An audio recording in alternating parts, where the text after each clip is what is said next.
আসসালামু আলাইকুম। গণপ্রজাতন্ত্রী বাংলাদেশ সরকার বাংলাদেশ পরিসংখ্যান ব্যুরো থেকে একটি নিয়োগ বিজ্ঞপ্তি প্রকাশিত হয়েছে। এখানে আপনাদের বিভিন্ন পদেই লোকজন নেওয়া হবে। তো আপনারা এই ভিডিওটির মাধ্যমে দেখে নিতে পারবেন কোন পদে কতজন লোক নেওয়া হবে এবং আপনাদের কি কি শিক্ষাগত যোগ্যতা এবং অভিজ্ঞতা লাগবে। তো সবাই ধৈর্য সহকারে পুরো ভিডিওটি দেখে আবেদন প্রক্রিয়া সম্পর্কে বিস্তারিত তথ্য এই ভিডিওটি সম্পর্কে জেনে নেবেন। এখানে আপনাদের আরও কিছু গুরুত্বপূর্ণ তথ্য রয়েছে বাংলাদেশ পরিসংখ্যান ব্যুরো থেকে। এখানে 18 থেকে 32 বছরের মধ্যে যারা আছেন সকলেই আবেদন করতে পারবেন। তো সুপ্রিয় চাকরি প্রত্যাশী ভাই বোনেরা, এখানে আপনাদের সর্বপ্রথমেই রয়েছে সিনিয়র নকশাবিদ পদ সংখ্যা রয়েছে 4টি। কোনো স্বীকৃত বিশ্ববিদ্যালয় হতে ভূগোল ও পরিবেশ বিজ্ঞান বিষয়ে ন্যূনতম দ্বিতীয় শ্রেণী ও স্নাতক সম্মান যারা আছেন আপনারা আবেদন করতে পারবেন। পরিসংখ্যান সহকারী পদ সংখ্যা রয়েছে 85। এখানে কোনো স্বীকৃত বিশ্ববিদ্যালয় হতে পরিসংখ্যান ও অর্থনীতি এবং গণিত সহ ন্যূনতম দ্বিতীয় শ্রেণী বিভাগ সমমানে সম্পূর্ণ যারা আছেন আপনারা আবেদন করতে পারবেন। তৃতীয় নম্বরে রয়েছে ইনুমেটর পদ সংখ্যা রয়েছে 4টি। এখানেও স্নাতক ডিগ্রিতে যারা আছেন আপনারা আবেদন করতে পারবেন। 4 নম্বরে রয়েছে জুনিয়র পরিসংখ্যান সহকারী পদ সংখ্যা রয়েছে 226টি। কোনো স্বীকৃত বিশ্ববিদ্যালয় হতে পরিসংখ্যান ও অর্থনৈতিক বিভাগে এবং গণিতে ন্যূনতম স্নাতক সম্মান যারা আছেন আপনারা আবেদন করতে পারবেন। 5 নম্বরে রয়েছে এডিটিং অ্যান্ড কোডিং অ্যাসিস্ট্যান্ট পদ সংখ্যা রয়েছে 11টি। কোনো স্বীকৃত বিশ্ববিদ্যালয় থেকে পরিসংখ্যান অর্থনীতি ও গণিত সহ অন্যতম স্নাতক সম্মান যারা আছেন আপনারা আবেদন করতে পারবেন। 6 নম্বরে রয়েছে কম্পিউটার অপারেটর পদ সংখ্যা রয়েছে এখানে আপনাদের 10টি। কোনো স্বীকৃত বিশ্ববিদ্যালয় হতে বিজ্ঞান বিভাগ ও স্নাতক সম্মান যারা আছেন আপনারা আবেদন করতে পারবেন। অবশ্যই কম্পিউটারের ভালো অভিজ্ঞতা ও যোগ্যতা থাকতে হবে। 7 নম্বরে রয়েছে নকশাবিদ পদ সংখ্যা রয়েছে 3টি। কোনো স্বীকৃত বিশ্ববিদ্যালয় হতে ভূগোল পরিবেশ বিজ্ঞান সহ ন্যূনতম দ্বিতীয় শ্রেণী বিভাগ সম্পন্ন যারা আছেন আপনারা আবেদন করতে পারবেন। 8 নম্বরে রয়েছে হিসাব রক্ষক পদ সংখ্যা রয়েছে 1টি।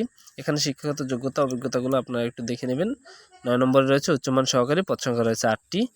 10 নম্বরে রয়েছে ক্যাশিয়ার পদ সংখ্যা রয়েছে 2টি এবং 11 নম্বরে রয়েছে 7 মুদ্রাক্ষরিক কাম কম্পিউটার অপারেটর পদ সংখ্যা রয়েছে 9টি। স্বীকৃত বোর্ড হইতে প্রতিষ্ঠানের ন্যূনতম উচ্চ মাধ্যমিক সার্টিফিকেট সম্পন্ন যারা আছেন আপনারা আবেদন করতে পারবেন।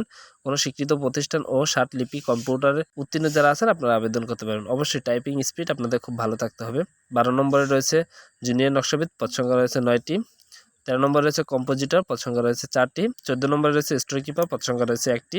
15 নম্বরে রয়েছে ডাটা এন্ট্রি কন্ট্রোল অপারেটর পদ সংখ্যা রয়েছে 42টি। এখানেও আপনারা আবেদন করতে পারবেন যারা উচ্চ মাধ্যমিক সম্পূর্ণ আছেন। 16 নম্বরে রয়েছে ডুয়েল ডাটা অপারেটর পদ সংখ্যা রয়েছে 12টি। 17 নম্বরে রয়েছে কম্পিউটার মুদ্রাক্ষরিক পদ সংখ্যা রয়েছে 10টি। 18 নম্বরে রয়েছে অফিস সহকারী কাম কম্পিউটার মুদ্রাক্ষরিক পদ সংখ্যা রয়েছে 23টি। 19 নম্বরে রয়েছে বুক রাইডার পদ সংখ্যা রয়েছে 3টি। 20 নম্বরে রয়েছে গাড়ি চালক পদ সংখ্যা রয়েছে 5টি। আপনাদের শিক্ষাগত যোগ্যতা এবং অভিজ্ঞতাগুলো এখান থেকে দেখে নেবেন। এখানে আপনারা জেএসসি পরীক্ষার্থী যারা আছেন আপনারা আবেদন করতে পারবেন। এছাড়া উচ্চ মাধ্যমিক সার্টিফিকেট সম্পন্ন যারা আছেন আপনারা সকলে আবেদন করতে পারবেন। এখানে কিছু নিয়োগের ক্ষেত্রে বিধিবিধান রয়েছে, উক্ত বিষয় সম্পর্কে বিস্তারিত তথ্য এখান থেকে একটু দেখে নেবেন। আমি এখানে আপনাদের কয়েকটি বিষয় নিয়ে আলাপ আলোচনা করছি। যারা 1 মার্চ 2025 তারিখের মধ্যে আছেন তাদের বয়স এখানে 18 থেকে 32 বছরের মধ্যে হতে হবে।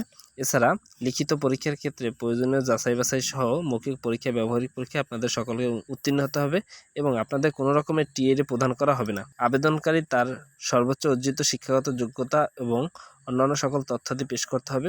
এছাড়া আরও কিছু আপনাদের তথ্য রয়েছে, এই তথ্যগুলো এখান থেকে একটু দেখে নেবেন।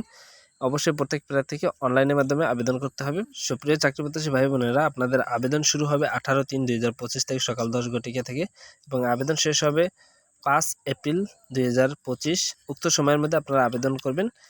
উক্ত সময়ের মধ্যে আবেদন করে নির্ধারিত যে ফি রয়েছে তা প্রদান করবেন। তাদের যে ওয়েবসাইট রয়েছে সেই ওয়েবসাইটের মাধ্যমে আপনাদেরকে আবেদন করতে হবে। আবেদন করার পর তাদের যে নির্ধারিত ফি রয়েছে সেই ফি প্রদান করতে হবে। এখানে প্রত্যেকটি পদের জন্য আলাদা আলাদা ফি রয়েছে। এখানে ফির বিস্তারিত তথ্য দেওয়া রয়েছে। এখান থেকে দেখে আপনারা টেলিযোগাযোগ সিমের মাধ্যমে আবেদন প্রক্রিয়া সম্পূর্ণ করে টেলিযোগাযোগ সিমের মাধ্যমে আবেদন ফি প্রদান করবেন। তো এই ছিল নিয়োগ বিজ্ঞপ্তি। চাকরি সংক্রান্ত যে কোনো তথ্য বা বিজ্ঞপ্তি পেতে হলে অবশ্যই আমরা এই ছোটো ইউটিউব চ্যানেলটির পাশে থাকবেন। ধন্যবাদ সকলকে, সবাই ভালো থাকবেন।